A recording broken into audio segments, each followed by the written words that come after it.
On parle musique avec Pierre Baudot qui nous a rejoint dans ce studio. Bonjour Pierre, alors c'est le printemps, hein, il fait beau dehors et on commence tout doucement à penser au festival qui s'annonce. Et d'ailleurs, il y en a un qui est prévu dans moins de 10 jours, c'est le Ways Around Festival. Le Ways Around Festival. Bonjour James, bonjour Muriel. Donc ça commencera le 1er avril, cette première édition. Ways Around, c'est un festival de musique alternative mais accessible à tous.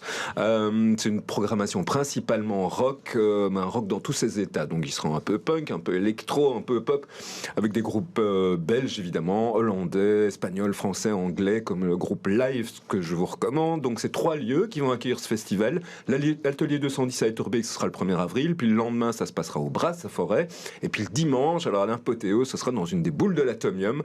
Carrément dans une boule. Dans une boule de l'Atomium, oui, avec le groupe français Structures et les Bruxellois de Mountain Bike qui vont présenter leur nouvel album. On va écouter le premier single de cet album, il s'appelle Sandwich.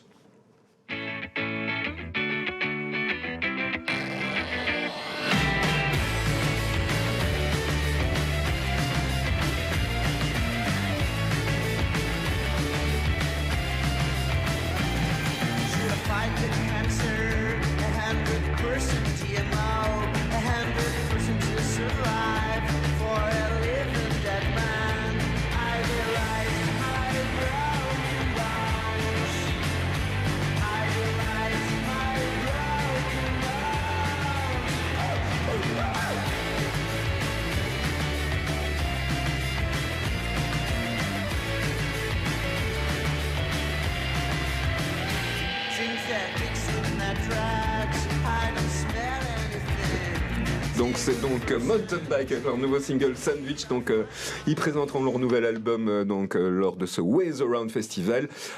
Et à chaque fois en plus, parce que c'est un vrai festival, il y aura un mini village, on pourra manger, boire, acheter des vinyles, on pourra se faire tatouer, regarder deux documentaires. Un que je vous conseille, c'est le Don't Go Gentle, c'est un documentaire sur le groupe britannique Idols.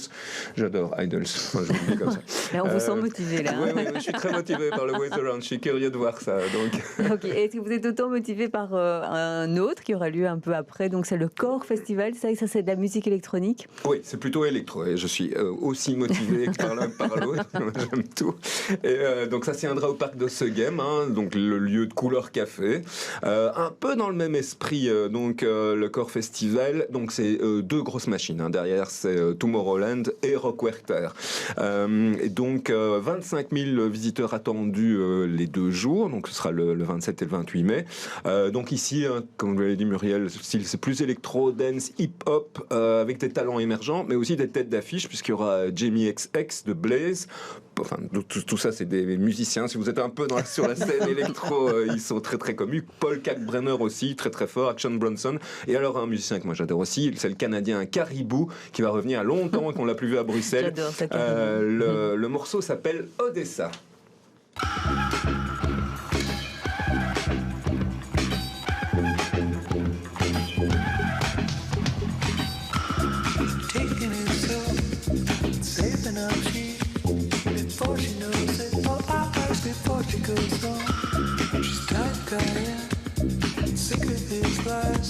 She suffered him for far too many years of her life. Feeling lonely, scared that he'll say, does he know how over time he drove her away? Saving her for the daring she goes, daring she stands up for everything she chose. She can say, she can say, she can say, she can say, she can say, knows what she's gonna say. She can say, she can say.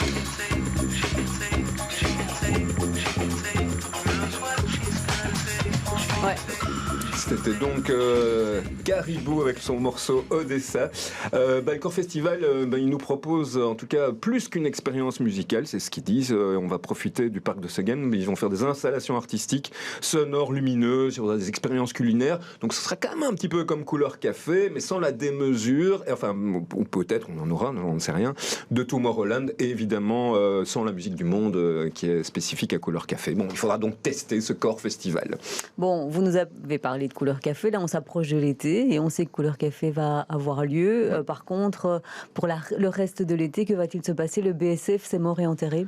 En tout cas, pour l'année 2022, pas de BSF. On peut s'en étonner parce que tous les autres festivals reprennent, hein, des gros aux petits. Donc pas d'édition en 2022. On peut quand même s'en inquiéter parce que on savait qu'il y avait des problèmes financiers. Le problème du BSF, c'est qu'il faut attirer des gros noms. Les gros noms coûtent de plus en plus cher au niveau des cachets. Donc il faudrait dire des prix d'entrée de plus élevés. Et puis cette difficulté d'organiser un festival dans l'hypercentre de Bruxelles. Donc Mont des Arts, Place des Palais, visiblement ça devenait de plus en plus compliqué pour les organisateurs. On a Arena 5, on peut toujours espérer un BSF en 2023, mais je pense que c'est plutôt mal embarqué. Ouais, on a l'impression un peu que cet Arena 5 est venu remplacer le BSF. Il y a un peu de ça, c'est pas le même genre de festival, mais bon, visiblement il serait remplacé.